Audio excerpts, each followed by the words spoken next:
Hey guys, it's Pete from Pete from Anxiety here. Welcome in today's episode. I appreciate y'all being here so much. Let's talk about a few things real quick. The Pete vs. Anxiety Team Anxiety Facebook group. Are you a part of it? You're not? What are you waiting for? The link's down here in the description down below, or go to Facebook and search Pete vs. Anxiety. Then look for the Team Anxiety Team page and join it today. Why not? You can join and help. It'll be great. Yeah, like right now. Hurry up. Stop what you're doing, pause this video, go do it right now. But anyways, let's also talk about the Pete vs. Anxiety YouTube page. If you're here right now, you're probably following it most likely. If not, head on over there, subscribe, be sure to like and comment on the videos and let me know, because all that stuff really helps, guys. I really appreciate it. And help me break the stigma that mental health is talked about enough. But anyways, guys, let's get in today's episode. I'll have a great one. Thank you so much again. And as I always say, don't ask how your day is, ask how your mental health is today. Guys, welcome to another exciting episode of Pete vs. Anxiety here on the Oracle Talk Radio Network. My guest today is an international speaker, author, psychotherapist. She has a doctorate in clinical psychology and is a licensed family and marriage therapist. She's obtained her graduate certificate in the topic of human behavior from Harvard Extension School. Please welcome the one, the only Dr. Foojan Zeine. How you doing today? I'm doing fantastic. It's so nice to be with you and everybody. Thank you so much for being here. Also, Dr. Foojan is also the host of the Inner Voice Heartfelt Chat with Dr. Foojan podcast as well, guys. I forgot to note that. I'm so sorry. But anyways, it's so great for you to be here today. I was so interested to know more about your theory that you've been working on. The ALT, is that what it's the abbreviation for it's called? AIT, Awareness Integration Theory. Yes, AIT. Yeah, so let me ask you, like, how did you even get to that point? I mean, is it something you were doing along the studies? Is it something that just like that one moment you had, you're just like, whoa, listen, I've got something here. I need to expand on this idea. Great question, by the way, because I've been a psychotherapist and a life coach and a business coach, kind of both sides for about 32 years. So what I noticed that as I was learning, I loved to go also to therapy as a client, just to experience it. So it's not just the therapy and the theories, but how would I as a client also experience it? So some theories are cognitive theories. You change your thought process, everything else changes. Some theories kind of look at the emotional perspective. If you change the emotions and really be with it and experience it, identify it, release it, and then, everything else changes. Some theories look at behaviors, and some like trauma, body, movement of the body. So I kind of, started learning all of these angles. And as, when you learn something, you bring it into your sessions with your client and you practice it with them. And throughout this concept, I saw each one of them, there was a jewel in each one of these theories, but kind of was limited and held at one location where the other one picked up. So I kind of took whatever was best as I was experiencing it and bringing it into the room and seeing, when you patched up all of these different interventions of the greatness that was out there, a structure got created where it was efficient, it would go deep much faster, and it would create a lot more efficiency. So that's when I started looking at how to bring this model together. There was another component, Pete, where I used to kind of be famous for doing a lot of deep work and deep trauma and childhood and personality, kind of like reconstruction. But one of the things that I noticed is that I used to have people come in 2 years, 3 years, cry a lot. We would go through memories and we do all of that. And I thought I was doing amazing. And the clients thought everything was going well. But something was missing, which was, as we went and looked at a lot of the matters that were inside someone, there were belief systems that had created since childhood as we're growing up. And those belief systems were not shifting. The best that we could do is we would catch ourselves at one point and try to challenge ourselves. And, it takes a lot of energy to keep catching yourself and challenging yourself and all of that.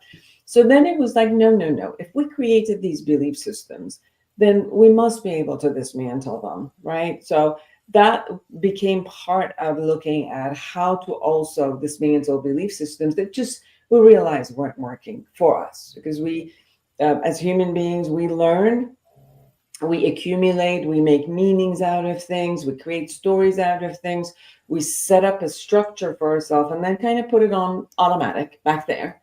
Like driving. Anybody who's ever driven or rode a bike knows that at the beginning, everything, you're aware of everything and alert. And at Right. one point, you got the system, it's in the background operating. Now, imagine every single, model and the belief systems and things we made decisions about who we are, who the world is, how to operate the world. We created these systems and kind of put them on automatic. Even if we made it up at 5 years of age, it's on automatic back there. And we're running the show on all of these automated things.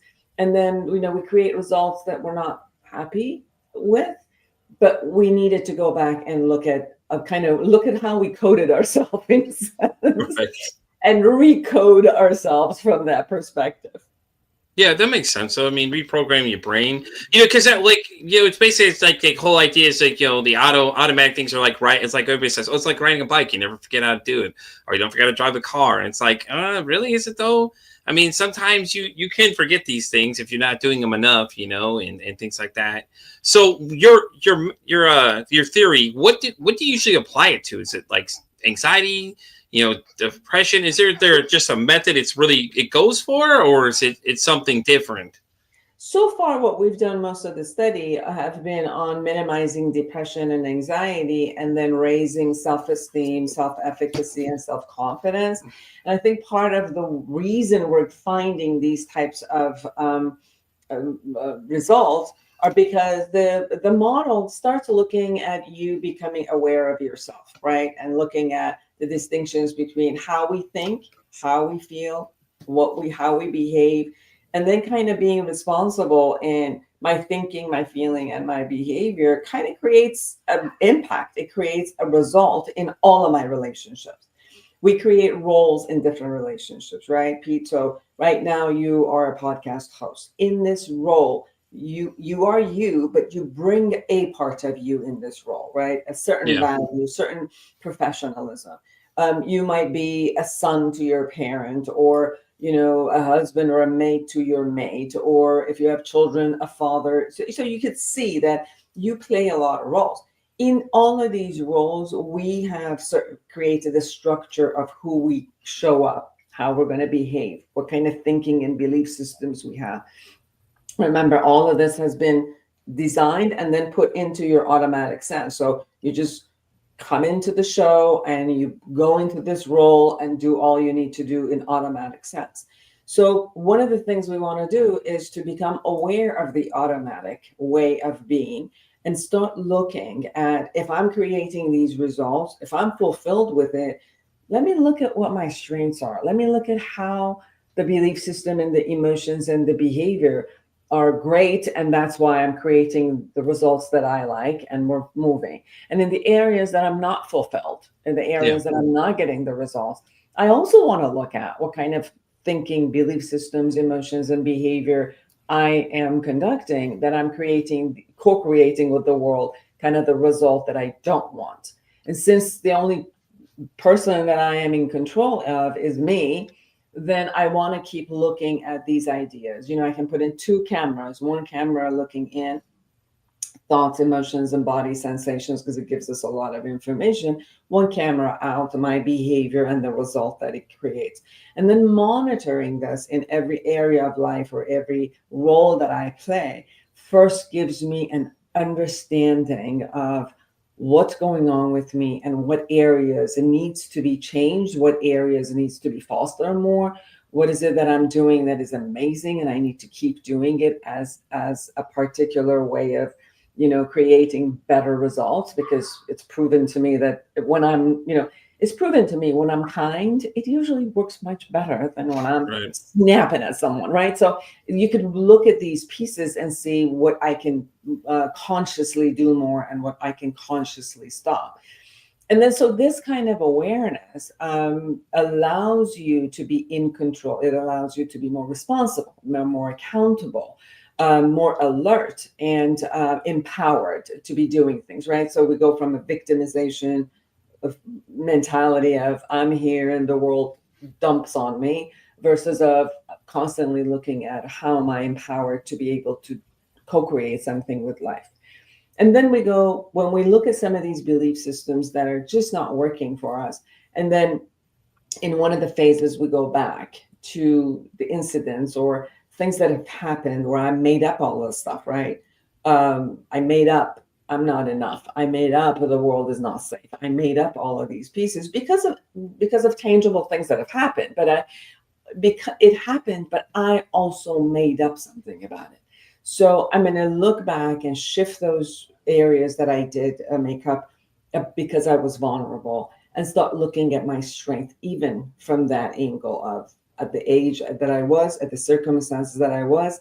If I survived it, if I was able to move, if I thrived after that, there are a part of me that, I'm strong. So I can come back and look at that and own all of those and own my vulnerabilities, but also own my strength.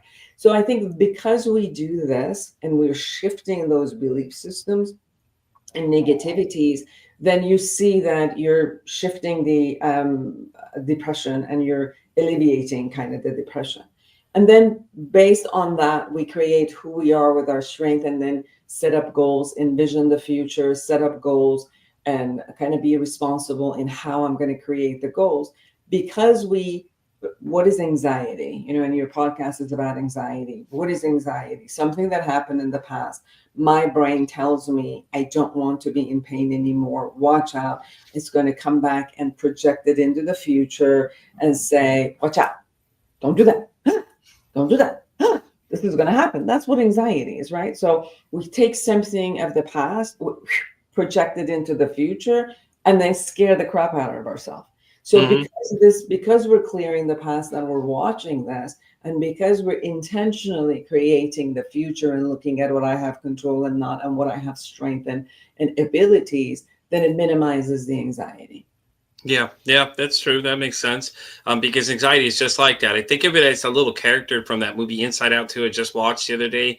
I think the portrayal was so good. I was laughing the whole time. I'm like, that's so great, because that's what it's like. Your brain's going 50 different ways. And you're like, oh God, here it is. Oh, the idea gets your head, starts reinventing itself and doing all these little crazy kind of things, And I think Disney did really well when they did that one, because I liked the movie. I thought the way they captured all the different emotions was kind of interesting, and each one had its own little personality, and each one kind of represented each thing. And it's like that for a lot of people, though, man. And it's like thoughts start flying around your head, or your depression kicks in, and you're just really sad about things, and it's always woe is me, and you get that victim-like mentality, which I think it's hard for some people that don't have it, don't understand it, because they all want to say like, oh, hey, cheer up, or hey, stop thinking about these things. Well, that's great in theory, but I can't stop thinking about these things. These thoughts get in my head, and then they take off like a spiral, and then kind of just take off and go flying somewhere, and it's like, it's fun when people try to give me advice, and I'm sitting there thinking, like, to myself, when they're talking to me, having self-dialogue, I'm thinking, yeah, that's great and all, but you just don't get it. It's funny to listen to people when they try to tell you something that you already know. It's like, yeah, like, don't freak out. Well, I know, thanks. I know not to freak out. It's not like I try to freak out. My anxiety doesn't let me not freak out. It takes control and just runs with the body with that one. So, but I think it was great. I think that's a really great explanation for your theory, though. And I'm curious, though, the International Awareness Integration Institute. Sorry, I'm sure I just messed up something in there. I think it's amazing. When did you start that? Because now you're not only just one, you're global now with international, though. Yes. This whole thing has started around 20 years, where we've done different research with different groups. We took it into universities and we did research on the self-help level of it. And we still got, even with self-help, no coach, no psychotherapist.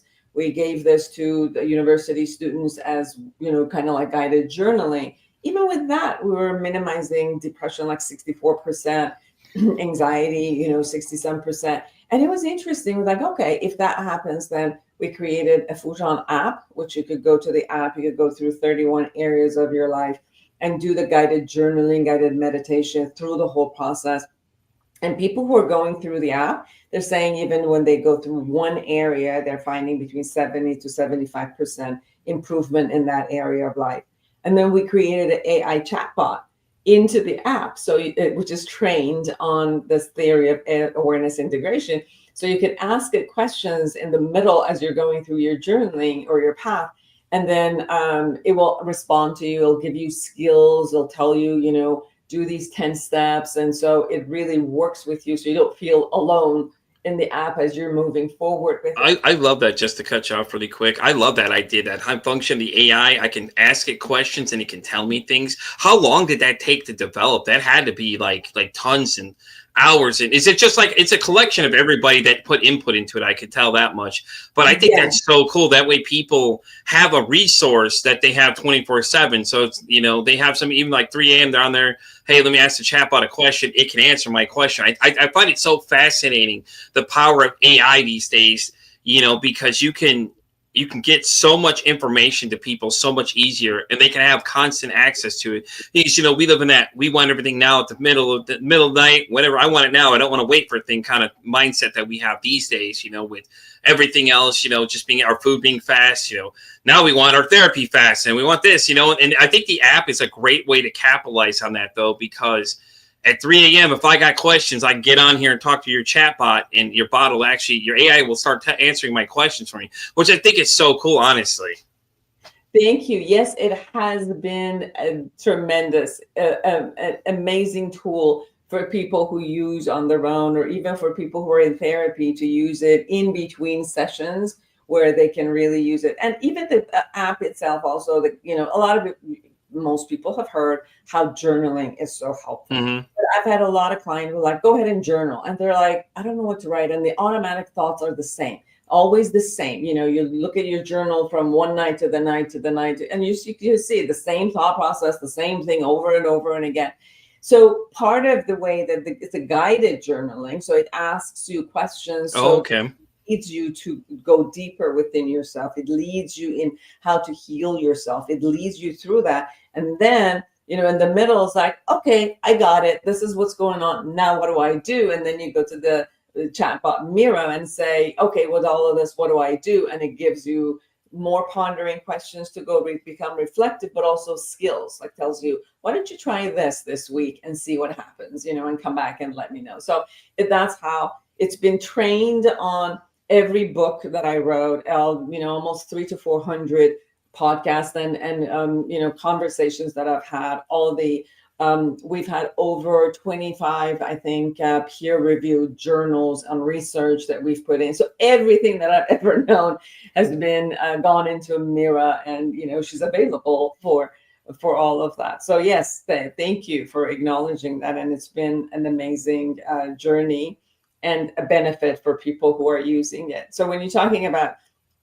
global, yes, we're doing research in different areas. I was just in Dubai, in Emirates, and we did a research as I was going through as a therapist doing this with a client. We had EEG and we had biomarkers around them and kind of monitoring what happens live in their body and their brain as we were going through the different phases. I don't have the numbers yet because that's so cool, though. That is so cool that you're going to that level to get that great of information. That just means that you're that passionate, and that means that app is going to be more successful because the thought process you've gone through to just do that, literally monitor somebody live while you're doing that is so cool. That's so fascinating to hear.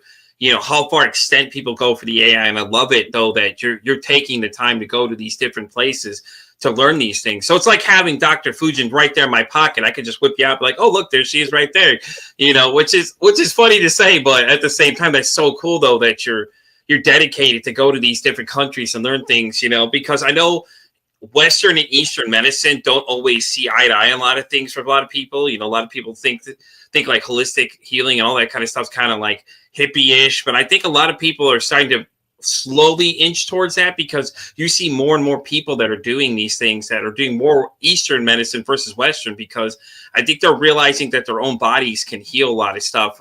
And I think a lot of people, as usual, if we don't know something, we end up hating on it and go, oh, well, we don't like that, or, oh, this is weird, or we give it a label. So we give it some kind of we're trying to knock it down a few notches, but, I think that, myself, I was one of those people. I could tell you his experience, but ever since doing this show and meeting a lot of different people, I've changed my mindset a lot, because I was like, I didn't really understand it till someone broke it down to me, and that's the best thing about it. Is I love that you can explain these things to people so they can understand things.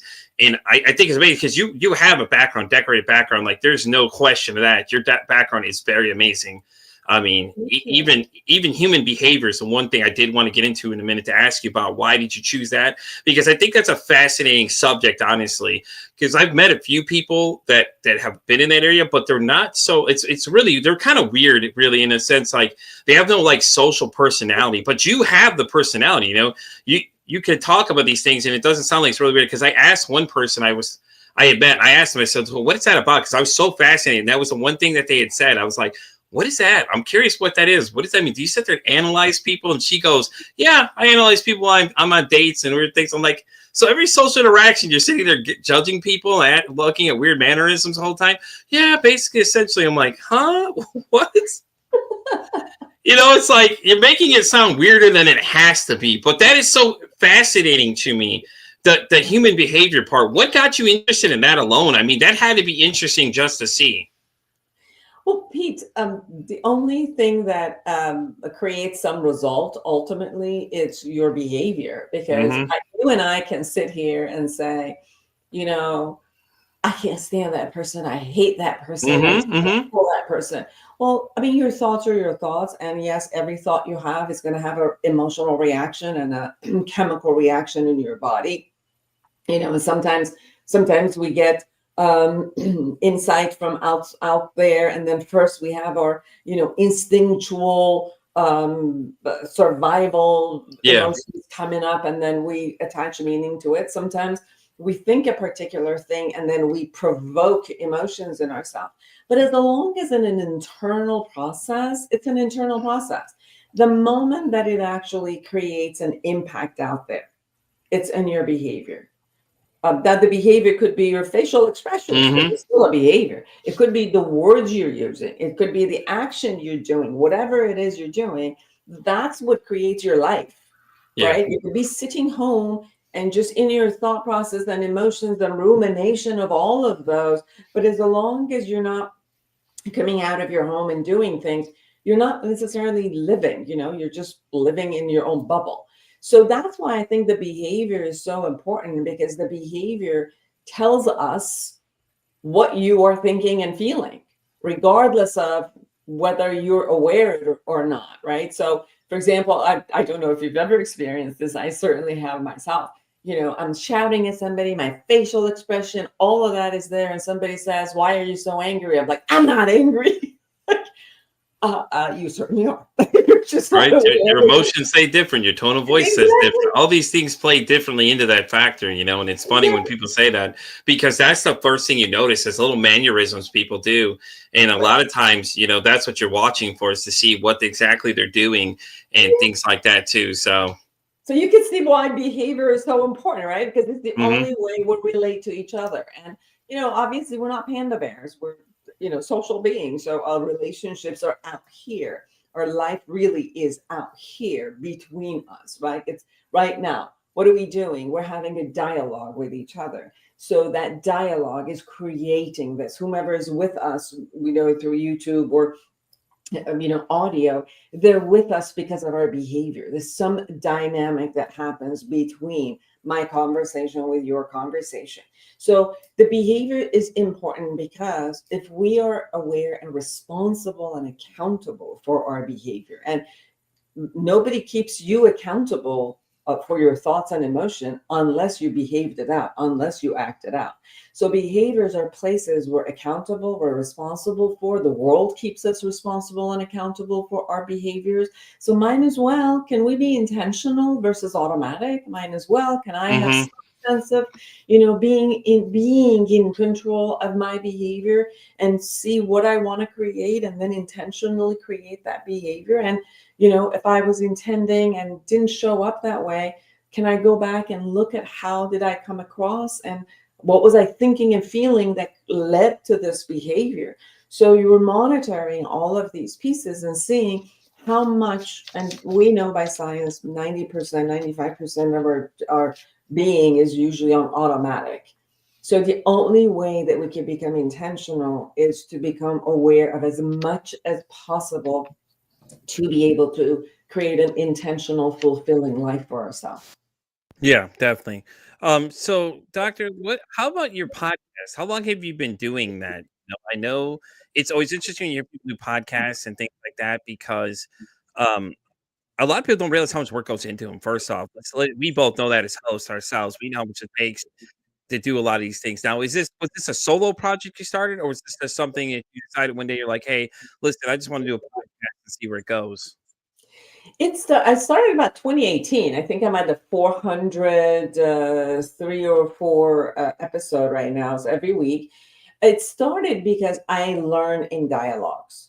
And I used to have a lot, go to many of the conventions and, watch and learn from these masters in, their field in psychology, sociology, anthropology, anything that had to do with human sciences. Yeah. So it's like, can I talk to you and can I have this dialogue because I want to learn from you? And then so that just turned into, kind of recording these and then sharing it with people. Because if I'm going to learn, I want to share it with you. Whatever I learned, I want to share it with you, right? That's how it kind of started. And when this started and it went out, then, a lot of the publishers who were publishing books, so they would send to me that we want you to feature this author because their book is coming out. So that kind of started with people coming and saying, oh, we have this book, we have this knowledge and we want to share it with you. So they started with a podcast. Yeah. So the podcast is really very selfish because I just love to learn. And I think we learn in dialogues, and I listen and I, create the questions so that my guests can tell us everything that they've known in their experience about how to live better and then share that with others. So yeah, it's been many years and it's been really fruitful. Yeah. Oh, yeah. I love it. I love doing my podcast too because that's the same things. Exactly what you're doing is what I'm doing. I may not have the background, but I'm just a person that's curious to know more about these things. And what I started mine, you'll see it change though from the beginning to where I'm now. My questions answer, the whole thing just changed. But things as you learn as you go, anyways. As you start interviewing other people and meeting new people can start adding more things to the conversations. Like I've learned so much just from talking to people about their different areas of expertise and things they've done and books they've written and stuff like that too. And I love it. I'm up to 5 days a week now. And then everybody's like every week, but I do 5 days a week, usually just one recording a day usually. But it's just that thirst of knowledge. I just want to know more because the more I learn and, I'll touch back on it too. And I mentioned a lot of times in other interviews I'm doing with other people, things I've learned from other people, and it's so fascinating to see what a lot of the stuff these people have been doing, but it's so interesting when you get to meet them because a lot of times, you're not sure how a conversation is going to go. So I don't do pre-interviews for mine at all. I know a lot of people, some people do, some don't. I don't. I like to just jump in the conversation because that way it's more of an organic conversation versus just like 10,000 questions. I could ask you 10,000 questions. You can give me 10,000 different answers. But I feel like the more organic conversation you have, you get the more out of people. And, and it's fun too, because you just get to learn things as you go and ask them questions and, things like that. And you just kind of fill them in as you go. So I've watched some of your episodes. I thought they're really interesting too. Honestly, I've had that same thing, that thirst for knowledge, man. And when I started doing this, I look for the most interesting people I can find. Like I'm always looking for something else that I don't know. Like if there's something that pops up on my screen and I'm not sure what that is, I reach out to them and tell them, listen, I have no idea what you even do or what it is. I was like, can you come please have a conversation with me? I'd love to know more. And that's the way I usually approach people. And as I'm like, I don't know, but I want to know more. Like teach me. Like other people may think you're crazy or whatever you're saying, but I've learned so much stuff and so different, different areas of things. It's just great that, as I go, I can apply it to other conversations, and all that other fun stuff too, like that, And when I started doing podcasting, I started messing around with it at first, and now I feel like a little bit of a seasoned veteran at this point. I'm not even a year old on this show, but it's gotten so much attention. It's crazy because all I'm having is a conversation about mental health and stuff like that too. And I didn't realize how many people really wanted to talk about these things, and I think the great thing is along the way, I meet other podcasters such as yourself that are all joining into the conversation. and it's great. Some people have started after I have, and it's like I love it. It's so great to learn other people, to get other people's thoughts on things, you know, and it's like every interview becomes a new learning experience for me, just kind of like yourself, you know, you're taking everything and pulling a little bits of everything like you were doing with your theory. You're taking the other little bits of the conversation and basically making it your own genuine, you know, conversation on its own, basically. Yeah, because I think every one of us have such a diverse experience that we bring with ourselves. So we might look at exactly the same thing, but my take on it and how, you know, it creates something in me, how what I've done with it, it's going to be different than yours. And I think they're all valuable. And when we have the opportunity to share all of these differences that come together, and they're always like, you know, you look at one thing from another angle, it just adds to, you know, the knowledge that we have from there. And I know that because many of the people who are coming to my podcast are also authors, like they've created whatever they did, they put it in a print. That by itself has been such a jewel, because now I know, for example, I've done work with people interviewed with psychiatrists or psychologists who work on attention deficit. And now when I have clients who come in and I'm like, here, go read this book, because I interviewed the person, I know exactly what they said. And I think, you know, it's such a jewel to be able to put this out and for everybody to have these ideas. Pete, the survey that came out was like something like 76% of people get their mental health advice from TikTok, and not necessarily from professionals who are on TikTok, but just people who are sharing, you know, Oh no. Some of it, you know, experience is an experience, but your experience might not work for me. So it's more about, I'm grateful to bring some of the experts in that area so they can give you the actual advice. But I also see that, yes, there's value in sharing our experiences, but to know, you know, which one works and what doesn't, and which one works just for one person experience and which one might work for more people because there's more research done on them. I think that's funny that you say TikTok, because I'm thinking TikTok is the new WebMD, basically. You know how people used to go on there and self-diagnose themselves and start freaking out. It's like, yeah, listen, these are the possibilities of things you could have. Like, what do you mean? Like, TikTok, that's a scary number, though. 76.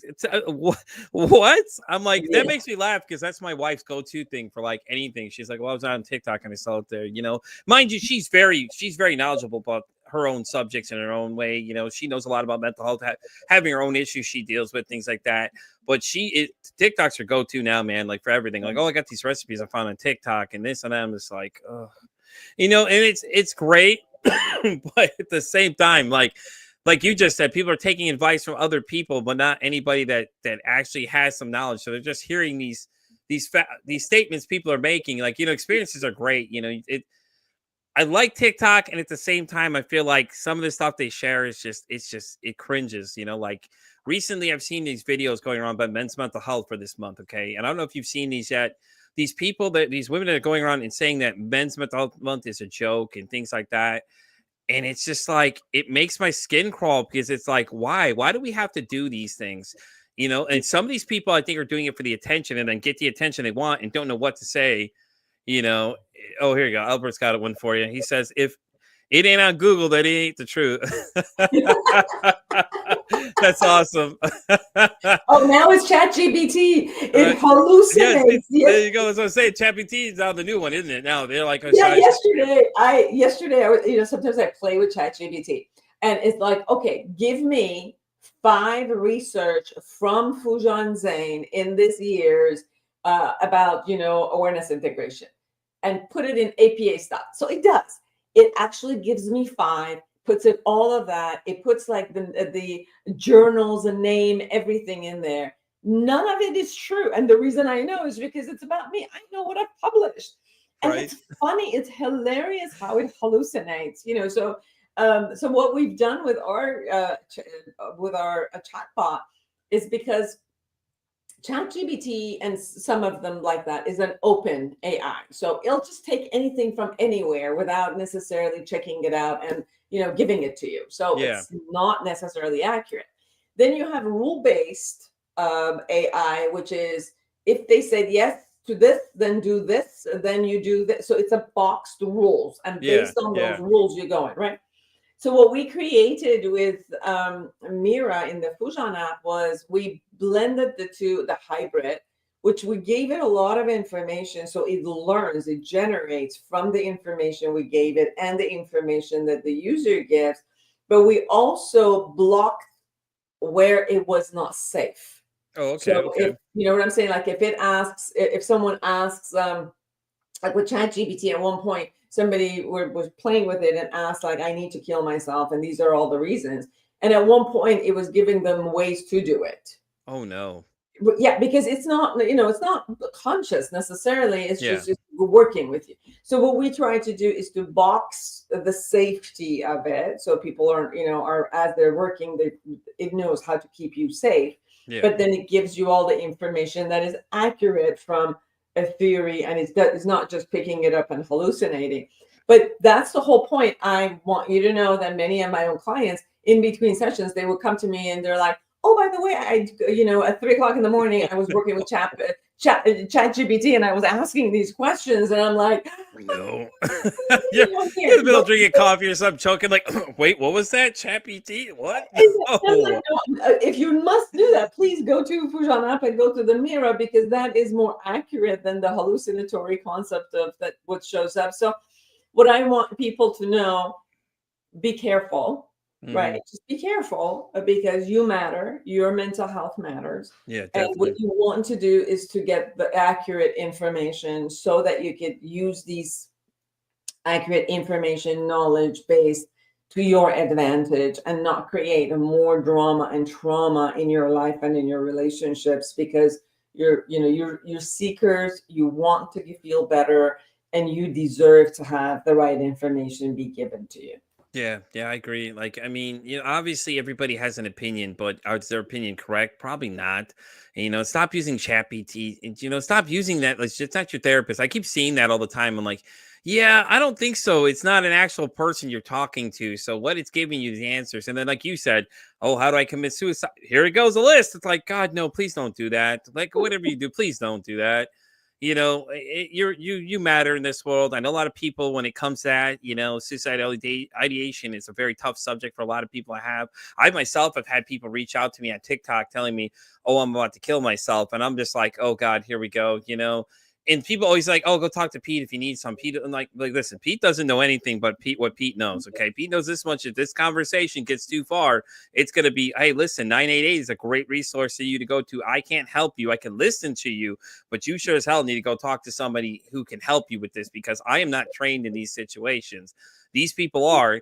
You can reach out to them 24/7, text them, call them, whatever you need to. You need to go talk to somebody that can help you, because I've had a few people come to me and say those kind of things, and I'll listen, but at the same time, I'm just right, kind of slipping it in there. Listen, you know what? Hey, this is a little outside of my reach.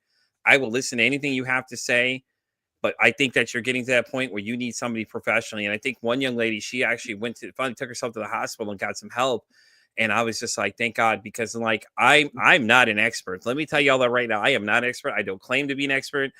I am just one average Joe here, learning everything as I go, anything I can, and I do a lot of study and things that I'm looking into. That by no means am I an expert. Do not take anything I say as advice on what to do in these situations. I can only speak on my own side, and Dr. Foojan can talk about her side. She'd be more qualified than I am, obviously. Hell, even better than ChatGPT, But that was funny you say that, because a friend of mine, he was like, yeah, I talked to this guy. He's super successful. He said, go on ChatGPT and ask him, and it'll give you that checklist. I'm like, oh, God, what? Like, what are you talking about, man? Like, stop trying to fall into some quick rich schemes and things like that. And he's so focused on it. He kept talking to me. Oh, yeah, we should go. I'm like, hey, did you download it? No, dude, I didn't download it yet. I'm good right now, man. I haven't got to it yet. And I just kept making reasons on why I couldn't download it, because I'm like, I'm not going to fall into that. Hey, let's make $1 million right now in 10 seconds or less. And it's like, yeah, dude, that's a little too much, man. I've done a lot of good editing. So I write, and then I'm like, I write the email, I write whatever I would need to do. And then I'll like, can you refine it and edit it for me? And it does it beautiful. So It has its amazing usefulness. I'm just saying, don't take what it says. Yeah, if you're asking for information, because that's different, right? Like you're going to write the information, you ask it to edit it. So I'll just do it good English for you. But If you're asking ChatGPT for information, you need to double and triple check that information, because it's not necessarily the truth, because it hallucinates constantly. Yeah. So that's the only warning that I would give. I'm really interested. I'm going to reverse at this point. Yeah. How come you chose Pete versus anxiety? You Out know of all the things that were out there, all the emotions that are out there, conditions, how come Pete versus anxiety? Because every day I battle my anxiety. Like, I didn't realize it was my worst enemy for 29 years. I didn't realize that, one moment in my life could cause so much of a ripple effect. And at the point now, after all the things I've dealt with, that my anxiety is my biggest enemy that I deal with every day. Like, there's a lot of days when my head is just cycling completely and circling, and things are swirling around in my head constantly. And it just hit me one day, because I had another podcast called Pete's Corner Store. I was doing with some friends. I was messing around, got a little out of hand with some things that we were talking about. So I decided, it was time to step away, rethink things, and then at that time, before this show even started, I had an incident happen where I had to take a real good hard look at myself and decide that I need help and I need to do something now, because if not, it's going to cause a lot of problems for me. So one day I was just sitting here, I was messing around with it, because the original logo actually is a picture my wife had done for me. I'd sent her a goofy picture when we were dating. She had it back and stylized and everything. So the original one, for anybody who hasn't been watching this from the beginning, has changed to what it is now. But it was literally me doing some like goofy facial feature, and it was Pete versus and then anxiety and a whole like another text. And it's because, like I said, every day I battle my own anxiety and things like that. And like listen, I get anxiety before I even hit record half the times, because you don't know how these conversations are going to go. I've had people sit in the same chair you're in, and one guy was talking about suicidal ideation that morning. He was telling us the exact things that he was thinking. Oh, I'm at the edge of the bed. I got the gun in hand. I'm just like, oh my God, here we go. I'm freaking out inside. My brain is going 1,000 miles. Oh my God, what's this guy going to say next? But it was like, it's so surreal if you think about it, because this is someone's actual emotions. This guy is live on the air with us, sharing his actual inner thoughts of things he's talking about, and it's gotten better. My anxiety gets better little by little, but in the beginning, it was such a hard thing I battle every day. And it still is kind of, because some days, thoughts will get in my head and start bouncing around like a ping pong ball. I just start bouncing around like you're in a pinball machine. He just starts going. So, I mean, it only fit perfect, Pete versus anxiety, because every day I battle my anxiety, because it just felt right. And ever since then, it's like I've learned new things, how to control it.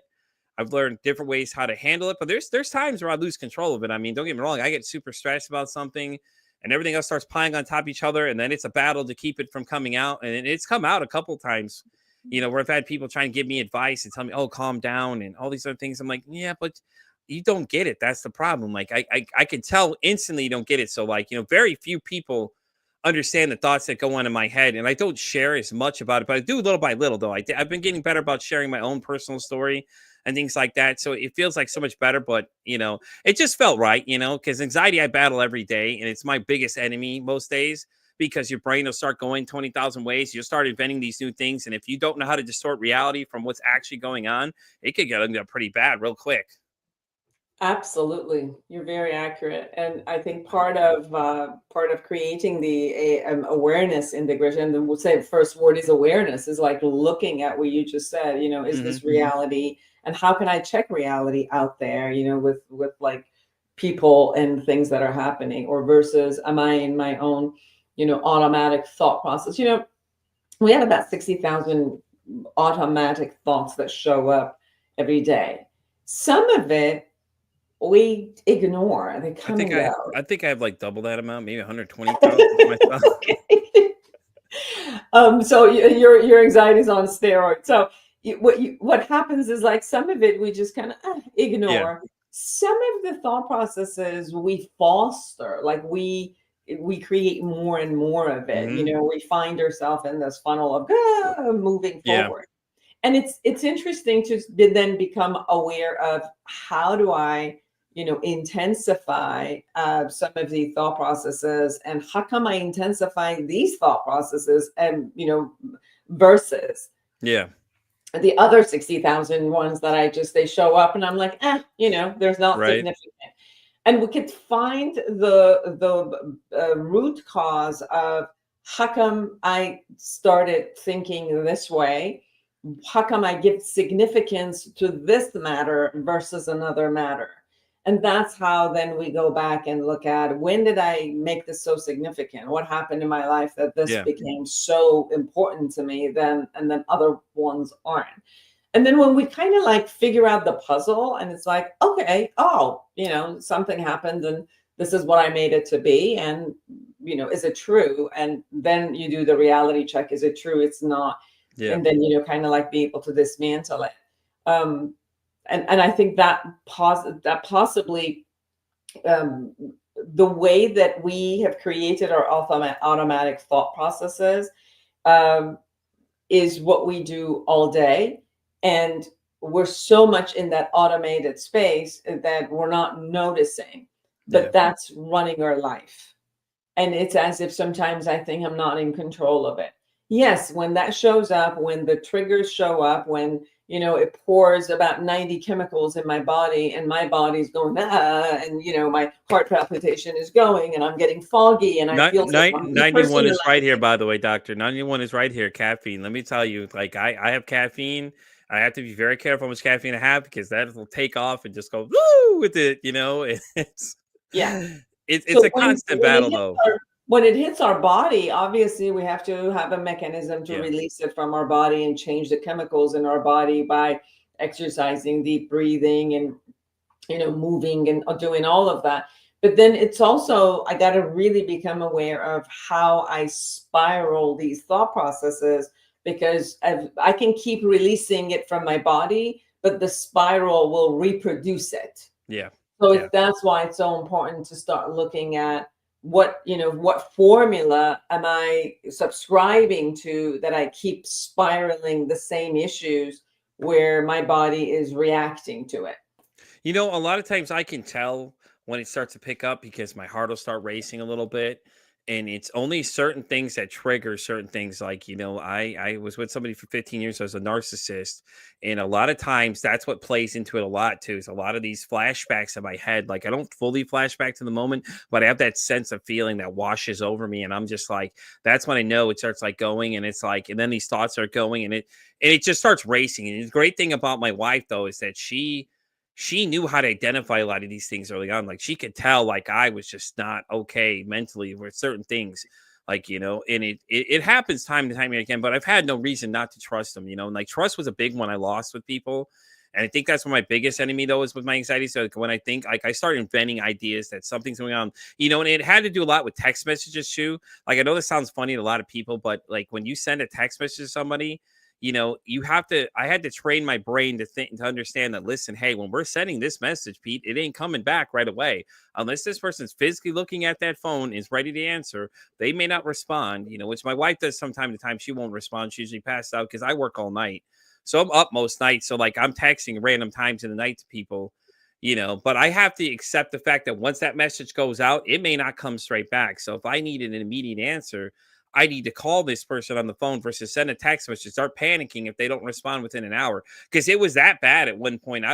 She didn't respond, or somebody didn't respond within an hour. I need to start calling them and start panicking and having like these like mental breakdowns, But I've gotten better with it, because I'm like, I had to teach myself that, hey, listen, when you send that message, don't expect it to come flying back instantly. This isn't a conversation you're having verbally with somebody right this moment.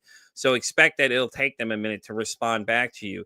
And early on in the show, that's what I was like, having a panic attack, because I was trying to do everything myself, trying to schedule it myself and everything else, to do all the scheduling on my own and things like that. And then I found out, I discovered the online calendars and things like that do all the self-scheduling for you, which is such a relief now for me, because it's like, if I had to sit there and go sort through all these days of X amount of people I'm out to, like, God, what am I out to? Almost October now. It's like, if I literally sat there for the next 3 months and tried to figure all of it out, I think I'd have a mental breakdown in several times, because it just starts building up and just gets wild and wild and wild, so. It's true. Well, thank you for sharing that with me. No, not a problem. Anxiety. So, guys, as we start wrapping up, I know Dr. Foojan's got to be somewhere here soon. Dr. Foojan, do you want to go ahead and plug your website? Anything else you want to tell them about? Any other socials they can reach out? I know you're on Instagram. I know you have the podcast. Go ahead and lay it on them. Let them know where they can find you if they want to find out more. And especially check out our app, too. Why not? Yeah, so a couple of things that they can do. We got a couple of books, right? So we have Life Reset, which is an audio, or they can write it, and this is for people to learn what to do in different areas of their life, and it's for public. And then we have Intentional Parenting.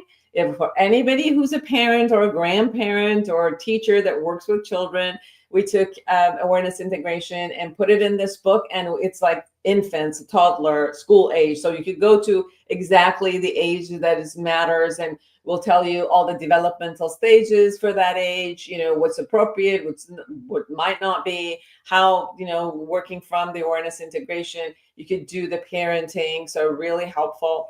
Our book just came out last week. It's called Awakened Leadership, which is for companies, for all the companies. And, we're human beings, we're going into companies, we relate with each other. And, it's one of the things that we need to know, how to be with each other and collaborate. So that book is available on Amazon, Awakened Leadership, which takes awareness integration and organization development and really brings basic skills to employees, to mid-management, and to the C-level executive. So that's available for people to go on. My website, if people want to find me, it's foojanzeine.com. So all the research, everything that I do is there. If we want to know about awareness integration theory and find some of the other also therapists who are across the world, they're being trained, coaches who are being trained everywhere. And we're soon are going to have our own virtual clinic where people can actually come in and meet their coaches and psychotherapists and conduct individual, couples, family, group, all of that online. They can go to awarenessintegration.com. The app, Foojan app, which has Mira within it, is on Apple, Google. And if you wanted to check it out first on the website, it's foojan.com. So you can check it out on the website and then download it. You got 3 days free. Go, download it for free. Check it out and check out Mira for a while and ask questions and see how it works for you. Sounds great. Thank you so much, Doctor. I appreciate you coming today. It's been a great time. Guys, I'm going to start wrapping up, though. I'm Pete for Anxiety. I'm pretty much on X all the way down to TikTok, and I'm on Spotify all the way down to iHeartRadio. And as I always say, it costs nothing, absolutely nothing to be kind to somebody. One kind act you can do can save someone's life, or hell, you can make their day. I'm Pete for Anxiety, signing off saying, don't ask how your day is today. Say, hey, how's your mental health today?